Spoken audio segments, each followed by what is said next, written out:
before. Yeah. Something snapped, and I just said, I'm going to report on this the same way I report on any other topic. And it was effortless. I just snapped, and it just began. So now it's no longer any different for me to write about the topic in Orthodox Judaism, the topic in P.K. Robertson, topic in the Yeshiva, or scandal in the Orthodox community, than HIV among photographers. It's just all the same. Of course, yeah. If I'm not going to back up on this, I can use the file.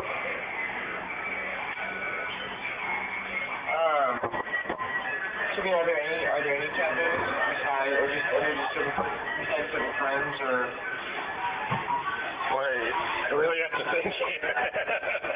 I should be able to just set out what are taboos we're not right about. I'm 41 years old, and it's just so obvious to me that the only thing I'm good at is blogging, and therefore I'll sacrifice almost anything to blog freely. And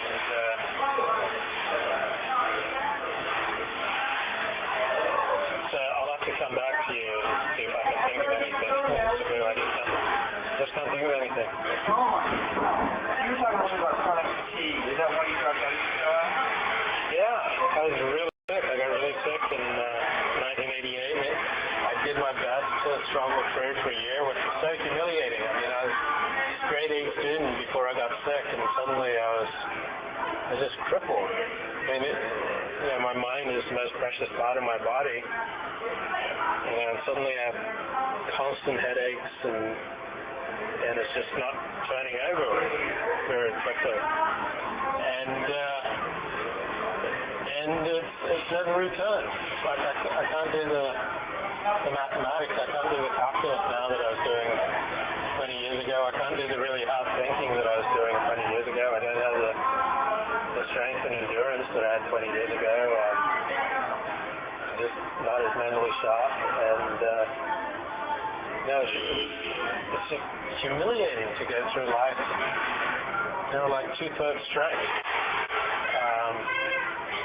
I find myself interviewing people or in a debate or discussion, and my mind's just not turning over. So I have to live a life where I limit the number of variables. I can't deal with a lot of variables at once. I have to simplify everything and then just deal with 1 or 2 variables at a time. And so I've kind of simplified my life where it's basically just blogging. Were you at junior? Did you transfer into UCLA? Yeah, I transferred into UCLA.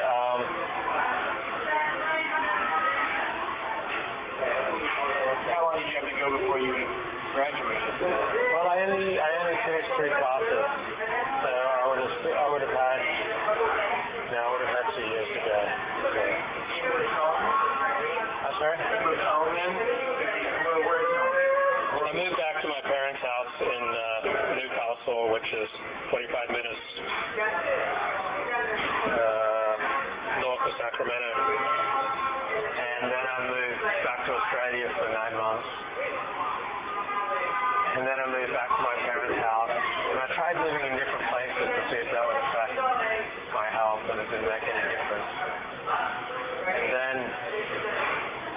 I moved to Florida with this woman and tried various medications that finally kicked me out to like 2/3 or basic functioning. And I moved to Florida in August of '93, and I was starting to return to functioning level by early '94. Then Dennis Prager said that if I came to Los Angeles, he'd have work for me. And Dennis Prager was my hero. I wanted to work for him. I came here and I think I really needed some people close to him with my big mouth. That job fell through, and I just struggled until I found my niche in blogging. So you talked on your blog occasionally about medication. There was that great Dave Robb exchange. Which one? The exchange with Dave Robb. Oh, right. Are there medications that you take on you? Yeah, I take lithium. I take clonidine. I take Wellbutrin. What's on? Wellbutrin, Butrin.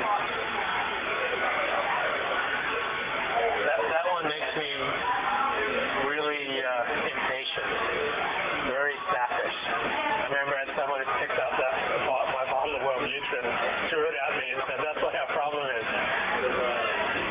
But I thought lithium was for depression. lithium's for bipolar. So No, was it doing your kind of fatigue or? no, but it was what? The Wellbutrin gives me a little more strength and energy, but the medications, what they do is they level me out. I tend to have very unstable moods, which you'll see on my blog. I oscillate between feeling of invulnerability, where I feel like I'm not accountable to the normal rules of decent behavior that people are accountable, and I feel like nothing can touch me, nothing can hurt me, and I can say and do anything I want, and I'm invulnerable. And then that's usually followed by a crashing low, where I feel hopeless, completely despairing, appalled by what I've done when I was on my high, embarrassed. And then on the meds, it levels me out. So the problem is there are pretty severe side effects, like the lithium will put on 30 or 40 pounds, my speech and thinking will slow down, whatever. Then you keep always on a daily basis, or? Yeah. So when you put on 30 or 40 pounds, Well, I reduced the lithium because of the weight gain. So I think I'm 20 pounds above normal weight now. now why don't you talk about your medicinal needs on your blog? Why be open about health things?